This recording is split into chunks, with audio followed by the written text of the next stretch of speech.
Hey guys, we are live, and look who who I'm here with. I'm here with the great men, my buddies that are so kind to come onto the live stream, and the smartest guys I know. To my, which way is it? That way. That's Mr. Yeah, Martin. get the, G'day, yeah, Wes. How are you, yeah, buddy? yeah. Hey, how's it going? Yeah, good. And the lovely Hey, down guy there. below me who needs no introduction, the Smoking Ape. G'day, Mr. Thanks for the Smoking Ape. invite. Well, thanks for being had, mate. Thanks for welcome to the crazy channel. I'm still getting everything set up since I was running late. Oh yeah, we all were running a million miles a minute. I told the guys, I'll be coming in hot. I'm Dad Taxi, so Yeah.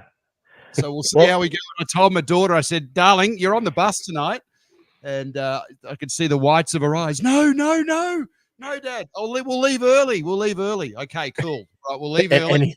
Anything but the bus. Yeah. So tonight, guys, oh, sorry, you go. Oh no, I was going to say a bus would make a very good antenna. Thinking about it, put a mag mount on it. Absolutely. So, guys, tonight, what I thought we'd do is Wes and I are sort of planning to do a live stream, probably the last Friday of each month, and just to talk about because he's as crazy as I am as far as building antennas and see what works and most don't work, and we're going to we call it the Geek Squad in computers, but this is the Cool Ham Squad, and Ape has very kindly come to hopefully myth bust some of the questions that arise. Now, there is going to be a lot of rhetoric and rhetorical questions thrown out there, and I'd encourage everybody to actually put responses into the live chat of why this is and why this works and why it doesn't, because I feel like we're all on this. I know I can speak for myself. We're going down this massive rabbit hole of like, why is this working? And I have absolutely no clue. And so, yeah, I just feel like if we all go there together, we can learn together and we can share the love and the knowledge. So what do you reckon? Sounds awesome, man. Yeah, I'm game for it, man. All right, Wes. So, mate, I'm going to hand it over to you, buddy. So what have you... What are you working on, mate? What are you working on over there? Okay, well, hey, thanks, Simon. Well, hey, I've been working on a few things, and as you guys know, I'm just about, trying everything. The latest project has been kind of rolling for a while is my tabletop antenna, and that sucker just works. And Ape, I'd love you to explain some of the fundamentals of how this sucker's working. It's you got a camera on it, don't you, Simon? High-tech studio here in Saskatchewan. He's got a camera on everything. There we go. There it is. In the garage, in the ham shack. There's the antenna cam. There you go. Yeah, the antenna cam. So as you, anyone who knows who's new knows me, that is my tabletop loaded coil. I call it the tabletop antenna. And I guess a few specs, I had to write them down because I built it a few months ago. The whole project was to build a tabletop antenna. I wanted something that was compact, that it could work inside of a hotel room or a Tim Hortons. So I just wanted something very small, very compromised, of course. And I came up with this sucker. So using, I guess, a few online calculators, I wanted to use a 5-foot whip. And what I needed for inductance for a coil to get on the 20-meter band. So, it's... I guess I make it sound simple, but doing my calculations, I needed 12.3 microhenries of inductance on a 5-foot coil to make whatever wavelength that's going to be. That's only 12.3 microhenries. Yeah, total on the coil. So I would have thought it would be more than that, because I think that like with to get like a 17-foot whip, well, I'm thinking 17-foot whip on 40, you need like 35 microhenries, but yeah. But with this wavelength of a 5-foot whip, what wavelength would that be, right? It's not even a quarter wave. Well, 17 feet would be an eighth wave of 40. Is that right? Yeah, 66 is, yeah. So it's about, I think it's about an eighth. Yeah, I think it is. Yep. Yeah, so you know what? I just started putting the sucker together, and it actually didn't work off the start. I was really ticked off about it, actually. This is not working, but I didn't have a proper whip on it. I went and took the loading coil, and I started putting ham sticks on it. All of a sudden, I was making a 10 meter ham stick work on 12, 15, 17, and a 20 meter ham stick was working on 30 meters. So it was crazy. This thing was awesome. Then I put the whip on and got her matched up to the help of Simon with his squiddy. I was able to get this sucker onto 20 meters in a hotel room and work North America on FD8. I mean, you could cook a hot dog. Is that the coil that you had on the back of the Jeep? Yeah, I had this one on the back of the Jeep. Okay, it's starting to come back to me. And this is the one that you have a magnet that you move up and down on the. Okay. That's right. Yeah. And believe it or not, that magnet works really well. A lot of people are saying, well, how's that working? It's a big contact surface. Right. It's weird. This magnet, I don't know, they're voodoo magnets, man. It works, and I actually, it is live right now. There's a squiddy Simon has. So I do have this antenna hooked up to my Nano VNA, and I do have it, and I got it on the Nano VNA server or saver. And Ape, I don't know if it works for you so well, but whenever I go live on it, it seems to crash. So let's pray it doesn't crash. Yeah, there's an INI file in a directory for under your profile. It's not where you launch the Nano VNA saver from. It's called nanovna.ini. Okay. I delete mine periodically because sometimes it will persist settings from a different sweep and will cause it to crash. Yeah, it's just painful. You're open and close, reboot. Okay, yeah. I'm gonna have to do that. That is a great tip. Let me show you here. I'm gonna present my screen, and we're gonna do this, and we're gonna do that entire screen, and we're gonna see if it works. Hang on. Okay. All right. There we go. We go. Okay. So once you're ready, clicking away. All right. So I got a really wide sweep on here. You can see the narrow part of where the 20 meter band is, just to see where I'm at. Son, can you put on a split screen between the actual tabletop and the Nano? Yeah, I can. Actually, Ape, do you know how to zoom? Can you actually zoom in on StreamYard? Do you know? I have no idea. I have a TO for that. Hey, this is it. This is cool right here. That's good. All right. Okay, let's do a sweep here to see if anything changed. Yeah, that's where we're at. Now, just by moving this little guy here, I'll move the magnet just a little bit down. I'll do another sweep on it. That's where she throws it around, right? So adjusting my loading coil. This is almost like I would call it 3-dimensional tuning. There, I threw it right off. I'll go back again. I usually do a live sweep on this, constant sweep, continuous sweep. I call it somewhat of a 3-dimensional tuning because I could tune the loading coil.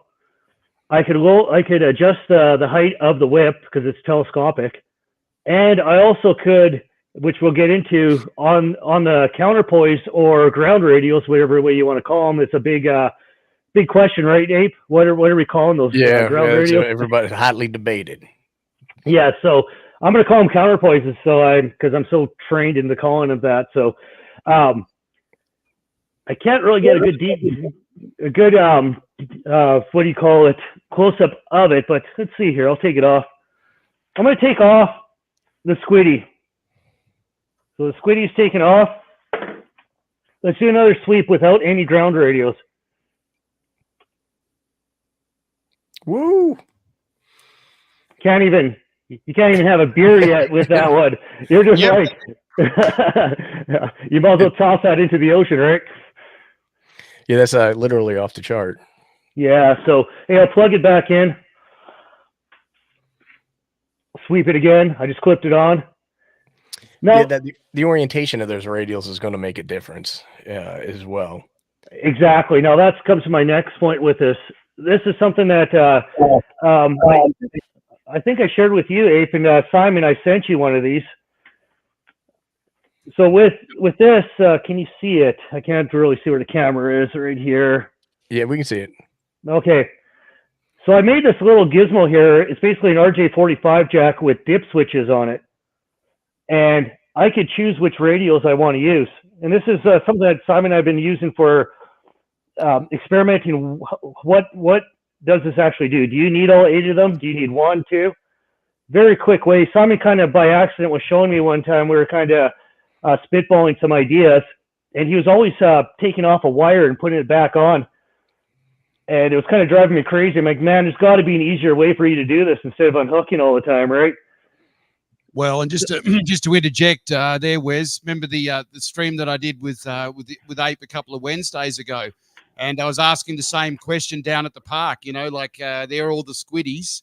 Is there a magic formula? And what Ape said is that they will cross pollinate, if you will, or cross couple and stuff like that, right, Ape? So. Yeah, 100%. So even though you're switching those dip switches off, they're still acting as a radio plane for your antenna. They're not directly connected. So because that antenna is so far off the ground, you're not really capacitively coupled to the ground. And those connected radials or counterpoise, as you're calling them, are part of your antenna system, and they'll actually radiate. So they're going to behave a little bit differently than a true ground or counterpoise, but because there's conductive material within a quarter wavelength of your antenna, they're definitely going to have an impact regardless of that switch being on or off. Okay, well, perfect. Well, I switched off one switch out of them, so I'm on 3. I'm going to do another sweep now. That actually looks, you have even a more closer resonance point on there, but it's just not at your marker. Yeah, I mean, I could move a few things, but very interesting. I've cut the radios at different lengths and switched them on and off, and it's amazing. I found doing this, 8 of them really makes it. I guess there's a little more room for error with having 8 of them out there, because if you have any of them crossed or in the wrong position, it really throws off your whole readings. It's a little more foolproof just to use 2, but they have to be right where you want them, right? Yeah, and then the thing is, you're playing a game with them being tuned radials too, again, because they're elevated.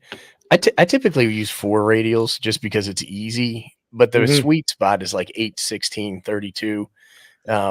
You're better off using 8. The other thing I was going to mention is I haven't watched any of these videos on the magic carpet, just because to me, I think that I'm just not interested in using a magic carpet. So I'm not investing any time in watching it, but I don't believe that when these folks are setting up the magic carpet, that they're actually connecting it. I think they're just putting it underneath the antenna. Maybe they are, maybe they got an alligator clip that connects it. I don't know. Yeah. But that's an example that still will work as a ground plane.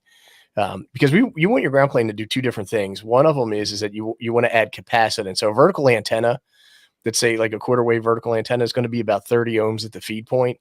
So you add capacitance to that to make it less inductive, and then get it closer to resonance at 50 ohms. So that's adding capacitance is one of the things. The other one is that you use it to minimize ground loss. So you do have current that's coming off of your antenna, and if it hits the ground and the ground's lossy, and almost all ground is lossy, the RF gets absorbed by the ground. So if it hits a radial, then it reflects it back up and squishes in with other radiation coming off your antenna and gives you that big lobe coming off at a lower takeoff angle. Okay. Randall says they are connecting the magic carpet. They are, right? Yeah, I've got, like I said, I've got no idea. I don't like people ask me all the time, like, should I use a magic carpet? And I'm just like, well, why would you? You know what I mean? Like, I would think that dealing with the carpet is probably more difficult than just laying out 4 radials. But it is. I did my poor man's magic carpet. I found this in a dumpster. Can you see me there? Yeah. And it actually works not bad, but man, it blows around, and it doesn't pack really good in your tote bag, right? I don't know, but it was free. I tried it. Actually worked really well to a point, but not as good as these squiddies, we call them. Yeah, so like I've seen there's a couple of different things that folks call slot antenna. So like there's like the 2 meter slot antennas that people build with like the with the dishes that people use for satellite TV, and that has like a cut in it. And I think when you're talking about Simon's tarp, he has some of the tape that goes around and then comes in. Maybe I'm wrong, Simon. The only reason it comes in is because you ran out of space, right? Roger, Roger. So there was like no math or magic around where that slot is. Well, so we're going to get onto that because inadvertently, some of the smartest brains on the planet have come back to me and said, "Well, that's the Hilbert's curve," and I've gone into a bit of depth on that, Ape. Mm-hmm. So yeah. Chance. Yeah, and then so like there's a guy's name is John Portune, and I think it's like N6 NBC, maybe it's W6 NBC is his call sign. Brilliant guy. He talks about a different antenna called a slot antenna, which is kind of like an inverted vertical W. I don't even know the best way to explain it, but I've never messed with one of those because I don't have the space for it, because they go pretty high up in the air. So if I had to vote, I would say that Simon's tarp antenna is his own unique creation, and I wouldn't call it a slot antenna. Okay, is that his sign? Oh, g'day, Don. How you doing, buddy? So yeah, and that guy John, you should watch his videos. The guy's brilliant. Yeah, they're great. You know, you're the only guy in the world I drink Miller Lite with, mate.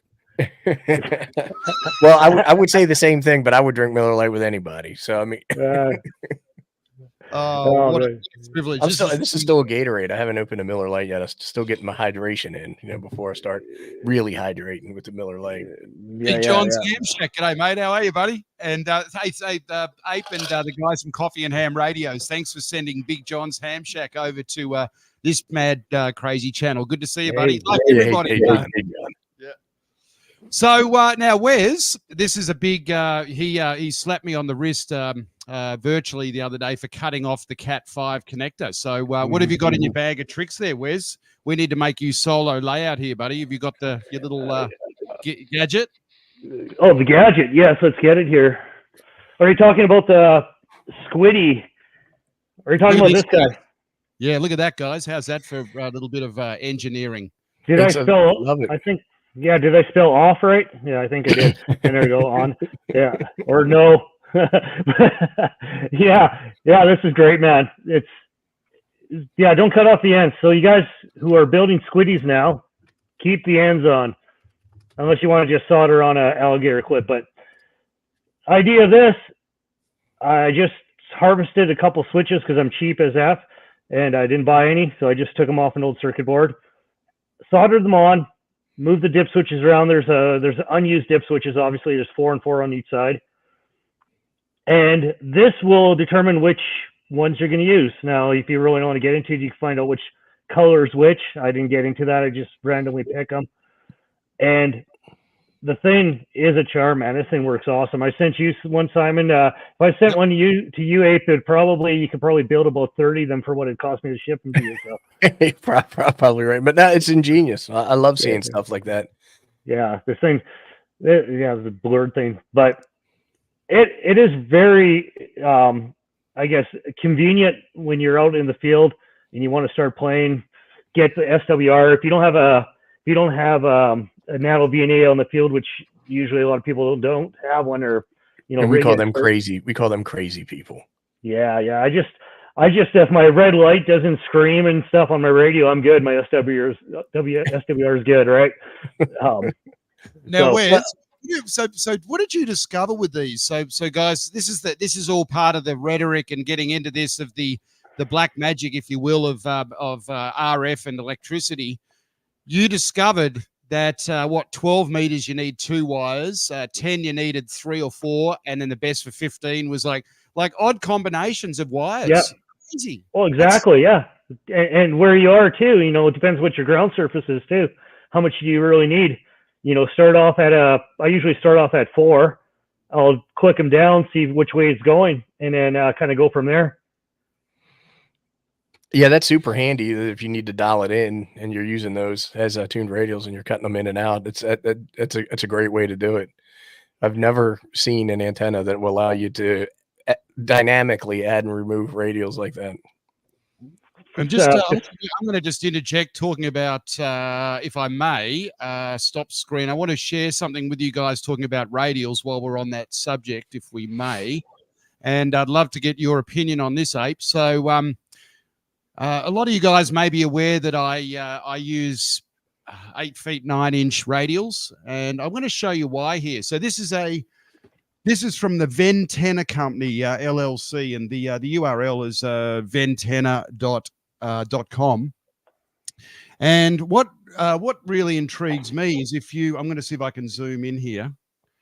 So this is based on 20 meters. So these guys did a bunch of field tests and so on. And this is based on 20 meters. And what I find quite interesting is if you look at the sweet spot here, that the maximum length for radial length here is 14.5 feet. And then this axis over here is SWR, and this one here is length. So if you look along here, so there's 14.5 feet. We go along, and there's 8 feet 9 inches right there around the 8.5 feet. I'm going to zoom right in, see if you guys can see. So what is your take on all of this, Ape? When you see something like this, that would you be suggesting you go shorter is better, or with more of them, or longer is better? Well, what I would be curious about is that, and you did send me this article, and I did look at that chart, but I didn't read all the words because I don't like reading words. I like looking at pictures. And I can't remember, did they give a radial count? So, because the thing is that I would say that it's going to depend on how much copper you have on, or the number of radials. They say often there's a more is better concept. Right. They do. You know what? I think they do mention that once you get over, you know what? I'm just going to quickly scroll through here. Yeah, that one picture looks like there's like about 30 of them off of it. So because I think that even like Uncle Cal over to the DX Commander shop, he talks about more and shorter, and I usually do the fewer but longer, if that makes any sense. Totally. And what I actually saw that same video from Cal, and what inspired me is he talked about wavelengths of radials. Or okay, we're going to get onto that. Is it radials or counterpoises? So stay tuned. But anyway, he said that basically the top band, or I think maybe the main band that you're working. So let's say you're working 10 meters. You want 4 times the wavelength of that for your radial system. So basically, I know 16 wires at 8 feet 9 inches comes out to be 42 meters. So there you go. There's basically 40 meters. And you're doing that on a 20-meter antenna, so you've got 2 wavelengths of copper on the ground. That's right. That's right. So that seems like that makes sense. And mate, I can tune that thing up for everything. You know, yeah, it's amazing. Paul has a good point there. We call them counter radios. You make everyone happy. Yeah, well, the thing is that somebody sent me an article. I'll see if I can dig it up, and I'll send it over to you guys. And the guy's talking about the origin of the word counterpoise, and he was going back to like ARRL manuals, handbooks to like in the 40s, which I actually have a couple. I used to collect the handbooks, but I started running out of space, so I stopped. And the thing is that there was never really a clear definition as to what a counterpoise was and how to define it. And some people will define it as a radial network underneath of like a vertical antenna. Some people will define it as a single element that is coming off the shield side of your antenna. So like, I know people who actually say that in a dipole, the leg of the dipole connected to the shield is just essentially a counterpoise. Now, because it's up in the air and not on the ground, it will radiate just like your coax will if you have RFI on it, or if you don't have a counterpoise, then that becomes the shield side of your antenna. What I always do is I always call a single wire coming off of my antenna a counterpoise. So I'd say like on my end-fed half wave, I have a counterpoise, and the recommended length of that is 5% of a wavelength on the lowest band that I'm going to operate on. But I usually just use 17 feet of wire, and if my SWR looks goofy, I'll cut it and cut it and cut it until it stops looking goofy. If I have multiples, then I'll call that a ground plane, right? And so like if you think about like a ground plane antenna has 4 radials on it. And I guess you could say a counterpoise is a radial, and a ground plane has radials. So that's why I do it, but I have no idea if I'm right. So I mean, but that's just what I say. Well, yeah. And then And then the question I have for you, mate, is, and everybody else in the chat, is too much too much? Meaning, so when I was in Australia and Wes was actually in New York, and I did a live stream with the tape measure. When I was on 10 meters, I had, I think, about 12 or 13 feet of elevated radials, had a ton of them out. And I think it was too much because I only needed 4 feet of vertical. So what does that look like? You know what I mean? Like you lose, yeah. So So I mean, you are adding more and more capacitance. So when you start messing with antennas that are not a quarter wavelength or a half wavelength or a 5/8 wavelength, and you start using like these just random length verticals, that's where I think that's probably going to make a little bit of more of a difference. The reason I like to have a lot of radials on the ground, if I can, is because the earth is a lossy material and it's resistive in nature. So meaning that if waves coming off of your antenna hit the ground, they're gone. If you think about like our buddy Walt, right? Coastal Waves and Wires, and he kills it, right? He goes down there and he's like, oh my gosh, I talked to myself. I had such good DX. That's because he's near the ocean. The ocean is the ocean water is extremely conductive. So what I want to do when I put a ground plane down is I want to mimic the best conductivity like seawater that I can get. So I'm like, hey, put down as many as you can. And you hear people say, hey, I bury chicken wire and I pee in the yard. They're trying to do all these different things to make the soil more conductive for that particular reason. Yeah. But like there's charts in the ARRL book. Like once you start getting around, 64 radials, they start to say it stops making a difference. You can only make the ground so conductive. But what would be interesting to see is when you're nano VNA, when you start adding radials, see where you are on the Smith chart and see if you start becoming more and more capacitive, right? And so what you would probably have to do is add inductance to your whip or your vertical that you're using. And you can do that by adding a coil, for example, to get you where you want to be. And by the way, Simon, I got a lot of grief about you. Somebody said to me, they're like, I thought Simon was your friend. And I was like, yeah, he is. What are you talking about? And they're like, well, he's in a new video that he just put out and he's showing off his rig expert. And because it's not a nano VNA. And so somebody gave me a hard time about that. Miller lied on me, mate. Hey, you know what? This brings us to a good point, Simon. We could maybe we'll introduce our next big experiment that we want to do. I see that you're just kind of crawling that you want to say something. Yeah. So on Ape's point about conductivity in the ground in different ground conditions. Oh, yeah. I'll let you talk. You talk on you. It's your baby. No. You elucidate, Gate, as Louis Armstrong used to say to Jack Teagarden. Elucidate. You tell us what's going on. Okay. So what we're gonna do is we understand the different ground textures and radios, counterpoises effect on it. I'm gonna build Simon's tape measure exactly blueprinted like he does, right down to the type of tape measure we're going to get. So basically nothing's going to be skewed. The only thing that's going to be different is the ground, because I'm here in Saskatchewan. And he's 1,200 miles inland, landlocked in the middle of the continent, and I'm by the ocean. Well, you can go to the USGS website. So just do a Google search for USGS ground conductivity chart. And that'll probably include like the first couple, I don't know, kilometers into Canada, which I think gets you boys because most Canadians live close to the border.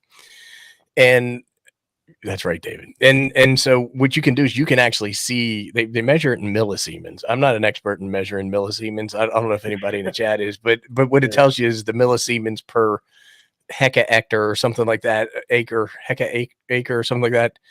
And then you can actually get the conductivity ratings for the place where you are. What's up, FEP? And then you'll be able to tell if your ground composition is much different. Yeah, that's great. Yeah, no, it is in Saskatchewan. We have anything from farm fields to iron-rich granite field kind of stuff. So, and my brother makes a point of it when he goes 300 kilometers north of where we're QTH is. The antennas just don't perform the same way. They just get sucked up right into the bedrock. Yeah. So that's going to be our summer project, right, Simon? We're gonna do a split stream POTA activation, of course, because we love to POTA. same frequency, and we're gonna do a dual activation from quote unquote, for the same frequency. Maybe we'll do Victor Charlie Alpha 5082. I know that part. We're just gonna and then I'll be able to say to Wes, right, we're on 12 meters. I need 88 inches to be resonant. Where are you at? And then we can start seeing how skewed it is based on soil composition and all that sort of stuff. Yeah, I love it.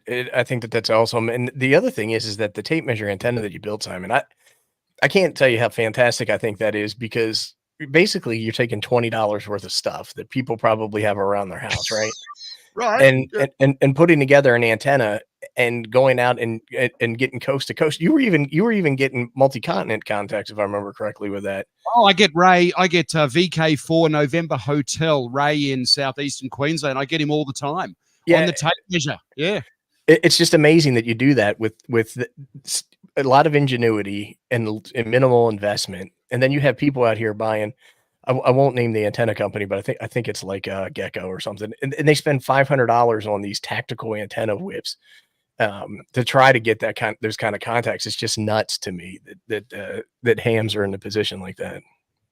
So based on the saltwater, I just want to jump in and tell you guys a funny story. So there's a wonderful ham. And Frank, you might be able to help me with this. I want you to put Apes and Mr. Mudd's YouTube channels below. Everybody subscribe to everybody. We share the love. But also I've got a buddy in Scotland, Duncan, Mike 5 Alpha Juliet November. So he's northeast of Aberdeen, and he's got the most extraordinary setup on his Yaesu with the like an SDR display. So check him out. But anyway, this morning my time, he's live streaming, and I'm on my Flex radio in Australia, so that's 8,500 miles away. Eastern Europe was booming in, the Russians with big power and beams and so on. I worked Duncan, and he's on a 2.1 meter vertical. He's got 340 degrees of water, salt water around him. He goes to this little isthmus where he drives out when the tide is in, and he's on a 2.1 meter diamond antenna on 20 meters. And I'm on my end-fed half wave at the farm, and I was a 5.5 into Scotland. Talk about long path. So I'm on a compromised end-fed half wave, which is only 19 feet up. He's on a 2.1 meter. So what's that? 6.3 feet or 7 feet basically. But he's got the water, mate. Unreal. Yeah, it's crazy when folks do that kind of stuff. I love seeing it. And, you know, when I was learning all about antennas, I was very, hey, by the book, this is the way that you have to do things.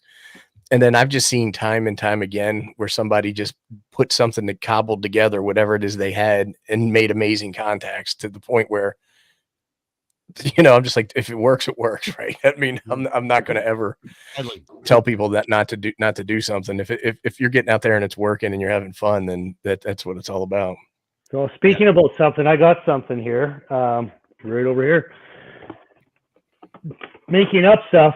I guess I shared this with you guys. I made an antenna today, and I don't know if you guys can see this.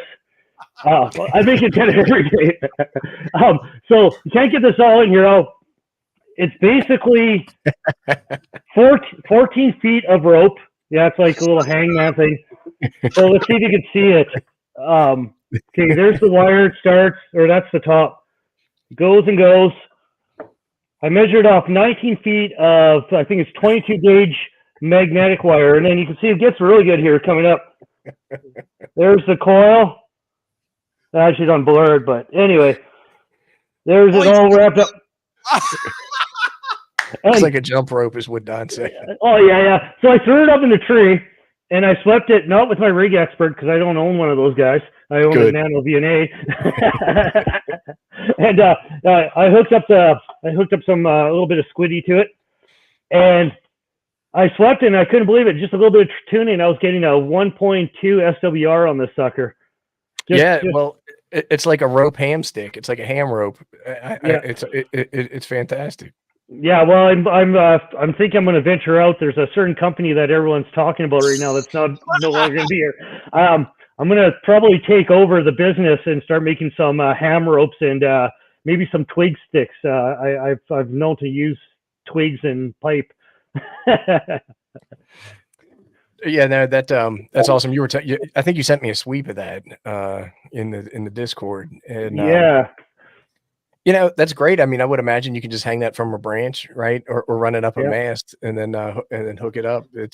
It's another example of a super cheap home built antenna that's probably going to work just as well as a ham stick. That's all essentially a ham stick is a piece of fiberglass with wire wrapped around it to get resonant on a certain frequency. No, exactly. I could put a piece of shrink wrap or shrink tubing on top of this and sell it off as a ham stick to someone who doesn't know, right? All right, guys, can I share a screen with you? Yeah, you bet.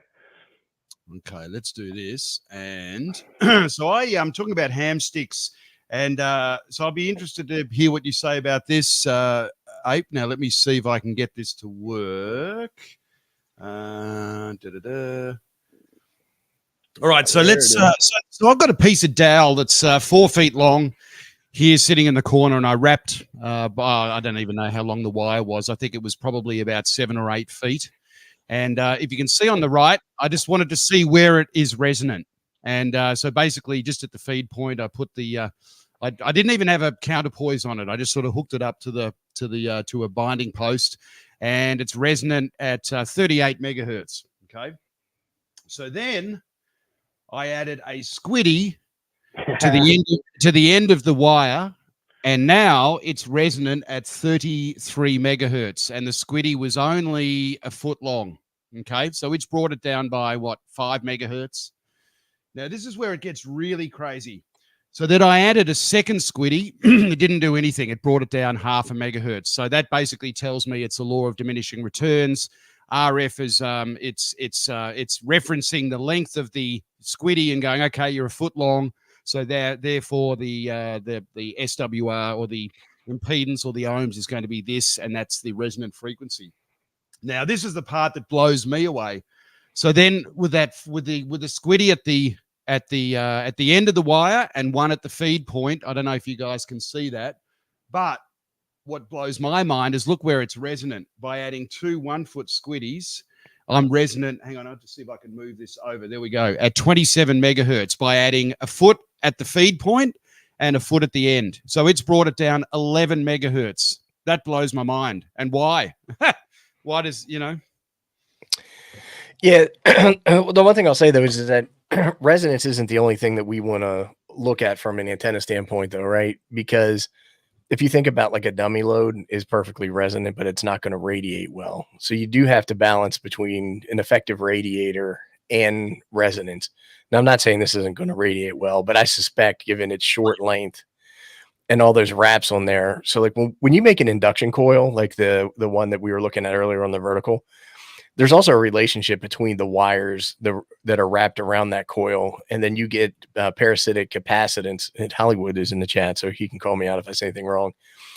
and basically that is acting like a tank circuit. So if you remember from, well, you're not Americans, so I don't know, but from our general test, there's a lot of questions about resonant tank circuits that you can use as filters and traps and things like that. And they're made up of an inductor and a capacitor as in series. They're parallel to each other, but in series with your element. And so those coils can act like that. And also, like I was mentioning, the dummy load. So a lot of times you can be spot on from a resonance standpoint, like 50 ohms, no reactance, but radiation is going to be a problem for you. Right. Like, so if you you've seen the videos where people come out and they're like, hey, what if I had an 80-meter antenna that was all coil? Well, you can do that, but it's not going to, you know, with like maybe a 2-inch whip on the top. It might look great on your SWR sweep, but it's not going to radiate very well. Yeah. Good point on that. Good point. And on top of when I do a sweep on mine, I use either Whisper or FT8, and I start transmitting. And I see where basically who's hearing me, right? Just to see if this sucker is actually a dummy load or I'm the big dummy, you know? It's a good tool. So one day I was going to operate and I turned my radio on and I'm like, wow, these bands are super quiet today. And I was at 40 meters and I just was shocked that how low the noise floor was, but I could see little teeny peaks. And so I started transmitting, you know, my tuner kicked off like it always does. And I'm not getting any ham alerts. I'm looking in PSK Reporter. I'm not seeing anything. And I'm thinking, what in the hell is going on? So I went outside and my coax was disconnected from my antenna. You know, I was able to tune the coax. Yeah. I could actually hear some stuff on it, but what I couldn't do is make any contacts. And Right. It's funny. I know. I think there's been more than once that I've looked outside and see if my antenna's tipped over or not when I'm playing POTA. I'm like, why is anyone hearing me? You know, and yeah, there's a few times when it's been laying on its side. And actually, I made some QSOs with it laying on the ground. I can't believe this. I'm going to jump in and do a bit of housekeeping as Jim and yeah.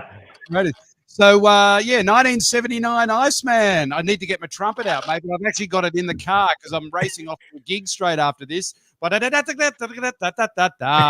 flag is up and go here at Del Mar Race 7. So Simon, are you capacitively or actively coupling your clip to the tape measure antenna, i.e. scraping to bare metal? No, mate, I'm actually not. So yeah. And I started by doing that, mate. But I actually found when I use one of those longer elongated battery terminal clips, there's obviously enough conductivity and contact that I actually don't need to, mate. So there you go. So anyway, so thank you, mate. You're an absolute legend, and thank you so much for the super chat. And there's FEP Labs. There's our brother from a different mother. This is the Mad Antenna Lab. Good on you, Jim. Yeah. Buddy. Yeah. He's putting pressure on me to buy more expensive equipment that I don't need. They're shaming me for the equipment that I have. Him and another Chuck, not Uncle Chuck, just a different Chuck. And Mike Smith, Golf Zero, Romeo Foxtrot Delta. Mate, thank you for staying up so late, buddy. What is it there? It's after midnight. All you guys in the UK and Europe, you're absolutely fantastic. I can't believe how late it is. So thank you very much from the bottom of my heart for staying up so late. And you ask why the quote-unquote squiddy. Well, I grew up, I love fishing, and we used to use a squid. They had a little sinker. They were rubber squids you'd put over the hooks with a pilchard. They're lethal in the salt water for big Spanish mackerel, and I guess it's a colloquialism. So we just thought just throw it out there and call it squiddy. So there you go. So I want to share with you guys a bit about the tarp. Oh yes, we're waiting for this. Okay. Oh, okay. So guys, so here's something interesting. I'm going to bring this up, and maybe we can. Let me stop the screen here again. And so it didn't quite work out as well as I would have liked, but you know, it's a work in progress, right? And the fact is I was able to make some contacts with it. And I did this little video that I'm going to, that we can actually just put in the background. And let me see if I can find it. And it's about the Hilbert's curve. And before we go about the Hilbert's curve, I received a lovely email from, let me see if I've still got it up here. Wrong one, StreamYard. Where is it when you want it, right? Okay, here we go. So this is from Lane Donaldson. So g'day, Lane. How you going, buddy? Alpha India 7, Quebec Golf. I don't know if you guys can read that. Hey, Simon, I just watched your video on the 20-meter tarp antenna you made. Love it. It resembles an antenna I'm experimenting with based on a quote-unquote Hilbert curve. It's a way to make your antenna even more compact. It's usually for tiny PCB antennas, but I've been trying to get it working on HF. I'm able to fit a 20-meter dipole in about 40 inches square. It takes a bit of math to find the right lengths for each segment. Think of it like a dipole divided into 63 segments, or for each side of the dipole divided by 31.5. I use the third order Hilbert curve as a basis for the design. See attachment. It can be fed from the center like a dipole. For 20 meters, if you can manage to cut your magic tape into lengths between 15.8 and 15.9 centimeters, it should be resonant between 14.33 and 14.24 megahertz. If you wanted to build this thing, it's wise to lay out an 8x6 grid where each box is the same length as the segment. Anyway, I hope all this makes sense. I love seeing you experiment with this kind of tarp antenna. It looks kind of like what you were doing to get the antenna to fit on the tarp. As to why it works, math magic is all I've got, huh? hope this gives you another interesting antenna to try out. All the best, and then so on. So there you go. So he sent me this fabulous email with all these attachments. So thank you, Lane. And Awesome. when I actually look at this, I just did a little video that just to sort of go through. So up on the right is a little GIF of the Hilbert's curve. And essentially, it's basically making these squares smaller and smaller. And the first 6 iterations of the Hilbert curve. So it's like fractals. It's like chaos theory. Now, what do we know about this, Ape? What do we know about this kind of squares and so on? Well, so a couple of things. One, he's talking about a dipole, and you have a loop, right? Yes. So there's so there's a little bit of difference there. And what's funny is that when you were showing me this, I was telling you that a lot of folks will call that meandering, and I think I remember I said it's a way that they design antennas on PCBs to get a longer antenna onto a very small spot. Now, right now, I've never heard of the Hilbert curve, so I'll have to take a look into that. But I would 100% say that both of them use meandering to accomplish the same thing of getting as much element into a small space as you can. And it is kind of interesting that you came up with a similar design on your own without awareness of that Hilbert curve or whatever it is. But like I said, I don't think you had it. You weren't dividing things by 30.1 or whatever it is, right? You just were looking for available space. Well, mate, in our country and Australia, we actually decided to go metric. Hi. It actually does make it a little easier, but now I'm back here. I feel like all I'm doing is talking in imperial measurements, and all the Aussies back home are like, "What?" Yeah, like I'll talk to Hayden and I'll tell him. Hayden was like, "How long is that antenna?" And I'm like, "Oh, it's 25 feet." And he goes, "That means nothing to me." Yeah, and I'm like, "Well, ask Google, son. I'm not going to do the math." Yeah. So, mate, as far as the efficiency and okay, so I've got another little video that our buddy Frank, Wilderness Frank, as Chris, our buddy Digital Analog Ham, calls him. So, g'day, Frank. We love you, buddy. He sent me a little bit of audio, and you guys, so Ape and Wes, you might not be able to hear this, but the point is, it gives you an idea of what the difference between what he was receiving the tape measure compared to the TARP. And, you know, he's 880 miles away. So here we go. If I click on this. I'm on the TARP already. You copy? Roger, the tape measure is way better for me. Roger, mate. And, but the noise is way quieter on the TARP. But, what is my signal report on this antenna, mate? Yeah, I got you that one about a 5.3. 5.3 in the second one. Roger, mate. Well, that is absolutely amazing. Hey, thanks, Simon. What's it? 73. All right, mate, now I'm back on the tape measure, and what's my signal report on this one, Bruce? I'm going to say about a 5556. That is unreal. Well, that's just made my day, buddy. Thank you so much, and 73. Okay, so that's Kilo 9 India Charlie Papa. So a fabulous Bruce. So that's Bruce all the way over there in Indiana, you know, and that's so that's at least what would that be? At least a couple of hops, I would think, Ape, from here to there. Well, with the tape measure, you're probably getting one hop, right? Because it's got a lower takeoff angle, so it's a more obtuse refraction. With the TARP, you probably are getting multiple hops because the TARP being a loop probably is more of a vertical, right? So you're getting more of a jagged up and down. Who recorded that? Frank recorded that. Yeah, Frank recorded that. Hey, Frank, did you was that off an STR or did you record that on a one of your radios at home? So Frank recorded that in California of the QSO I had with Bruce. Yeah, that's pretty cool that he was able to get both sides of the conversation like that. Yeah, no kidding. Hey, there's an interesting question here, Ape, and where's from Randall, our buddy Randall. I have no idea. I would absolutely think the pattern has something to do with the directivity.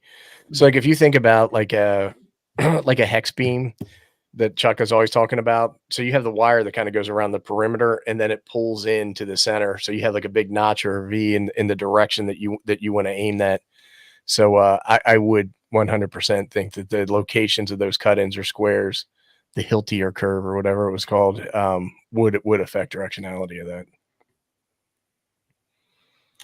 But also that loop is super low to the ground, right? So you're getting most of your radiation is going almost straight up and into my head, mate. That's right. You should stand right in the center of the tarp and have it on the ground. Oh, I know. I love this, and all the children. Look, I can't thank you guys enough for coming in. All the wonderful comments that are coming in. But the main exercise of today is just to give you an idea of what Wes and I are working on, and it's wonderful to just and a lot of it is rhetoric, and it just makes me want to actually open up a book and read more, and I love it. I've look at this. I've read so much of this. I've actually ripped the back of it off. I mean, that's my go-to reading, the ARRL antenna book. I mean, everybody should have that, right, Ape? It's the Bible. 100%. Yeah. And look, I did open my beer because I did want to have a beer with you, Simon. So. Oh, that's great. Well, cheers to you. Cheers, you, mate. All right, Wes, what else is going on up there, buddy? All right. Well, hey, we're going to be doing something this summer as well, right, Simon? And we're going to get everybody involved with this. And you too, Ape. We're going to get you involved. We're looking for sponsors, and it's kind of a betting game. We're a friendly wager, right, Simon? We're going to be doing sort of a reality antenna build. And all these great ideas come up when I'm in the shower or sitting there supposed to be talking to my wife, and then I'm like, hey, I gotta run and write something down. so yeah, I got all excited, gave Simon a call. I got this idea. We gotta try this. And so we're gonna do this thing where we're gonna be making these hillbilly antennas. We're gonna start off. We're gonna maybe be at a thrift shop or Home Depot. We got $25. Maximum $25 in 15 minutes. Yeah, and we're gonna get shopping spree is only 15 minutes, huh? Yeah. We're gonna supermarket sweep it. If you want to go to a grocery store and find, find some tinfoil. We're gonna get some building materials. We're gonna have a recipe for an antenna. We're gonna truck on over to Apota Park, and we're gonna see how well we do with our homemade antennas. And we want everyone else to be involved with it. We're gonna have we'll have teams, Team Simon, Team Mr. Mudd.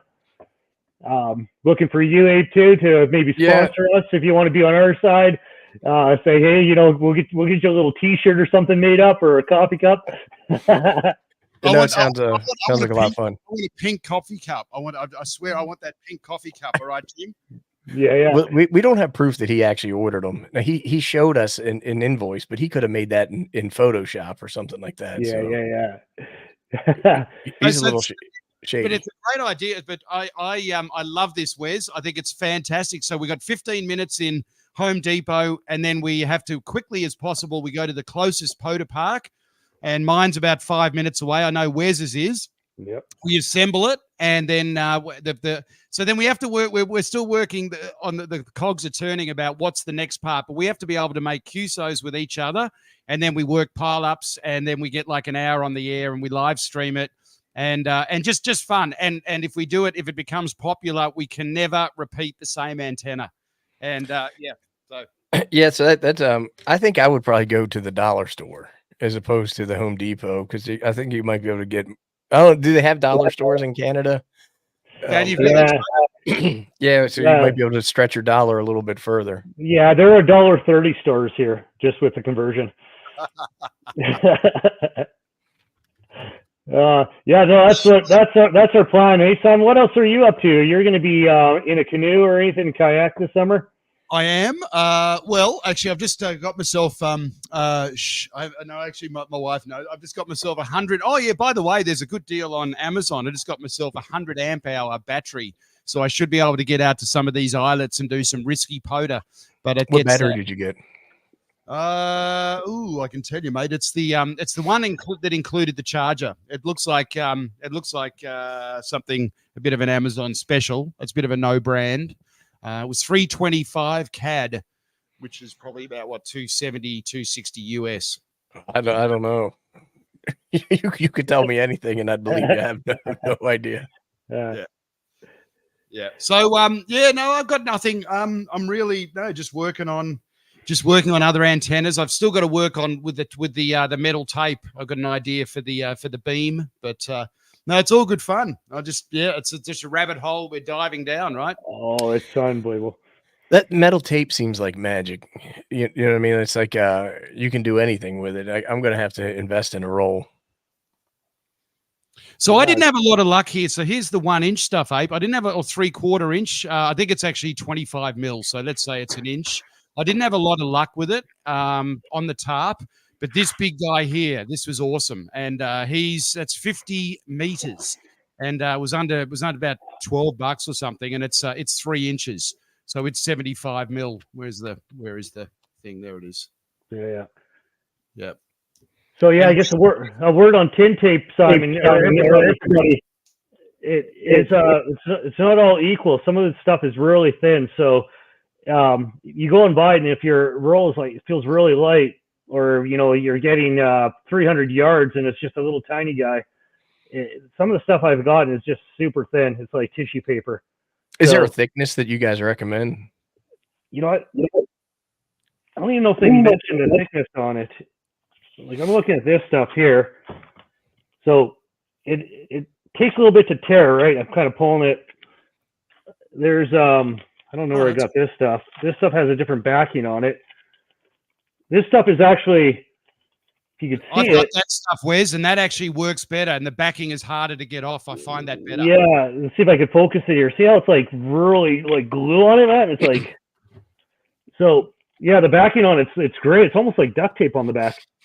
Yeah, I saw a video where a guy took 2 strips of that and taped it to his window in his living room, and then connected coax to one, the shield to one side and the center conductor to the other, and made a 2-meter dipole out of tape on his window.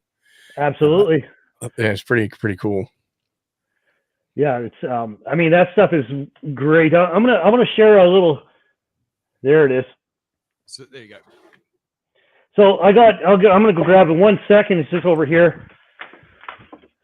The latest invention that we're working on. We're gonna just you guys want to copy it? So what? But got this guy right here. It's an 8-foot PVC pipe, and I actually went up and down with the tin tape on it. See if I can focus it here. Maybe it won't. But anyway, it goes back and forth. There's an equivalent length of 18 feet on here. And it actually tunes up on 15 meters. There's a lot of coupling and stuff. So that's my latest experiment working on this guy. I don't know, I'm something about a vertical hamstick kind of guy. So, this probably cost maybe $5 to make. Yeah, that's awesome. Well, I like the idea of being able to construct things out of PVC and then coat it with that tape. And that way you don't have to work with aluminum pipe. And there's probably a million different cool things that you could do with that, which would be, pretty neat to play around with. Well, just like it's almost like coloring, basically your stickers, right? And, well, you could probably do things like make a mag loop, right? So one of the things that's really challenging about making a mag loop is you have to be good with metal, unless you're going to use coax, like a LMR 400 as your loop. Yeah. But you could probably build a pretty good size octagon shape out of PVC and then just coat it with that tape, right? And make yourself like a jumbo mag loop or something like that. Oh, absolutely. Which would be pretty fun thing to do. Well, yeah, no, it's a great invention, and it's repurposed. Simon's you probably nailed it with that tarp, man. That's just unbelievable with that tape. Well, actually, I'll let the cat out of the bag. So this is coming at you soon. I'll just see if I can make it. What is that, Mylar? Is that like a Mylar survival blanket? Oh, yeah. So these are emergency blankets. So one is going to have a 40-meter metal tape antenna on it, and the other is going to have 20 meters. So you can be in the middle of nowhere on your deathbed, but you're warm and you need 100 watts of RF to pump through your body. And you can call, you can do some sort of clandestine emergency SOS Mayday call on your emergency blanket on 40 meters, and somebody's going to hear you. So that's what I'm going to try and work on. I don't know if it'll work, but you never know, right? Yeah, I wonder how that's going to work, because that Mylar, they use Mylar bags to protect electronic equipment, right? Uh-huh.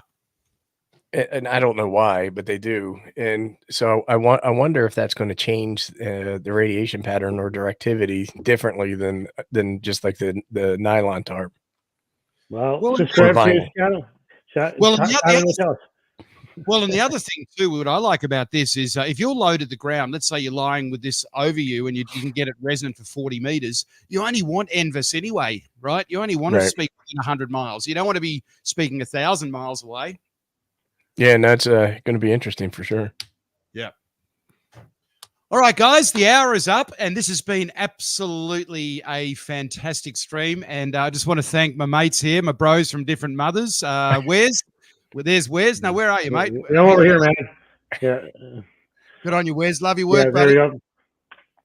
And Well, thanks. of course, it's the Smoking Ape down here. We all love you, buddy. You're a champion. Thanks, man. I appreciate it, and I appreciate you having me on. This hour went zipping by. Well, that's because you're having fun. Yeah, it must be it. Talking about antennas. Woohoo! Yeah. All right, guys. That's Well, awesome. button here. Thank you, everybody in the live stream. Please go over and if you're not already a subscriber to Smoking Ape's channel, go to his channel. Thanks, Frank, for posting all those links. And Mr. Mudd's Radio Time, go check out his page. Like and subscribe. We love you all. And Thanks all. as we say in Australia, bye-bye for now. Thanks, everyone. Thanks, Ape. See you guys. See you, Ham. Take care.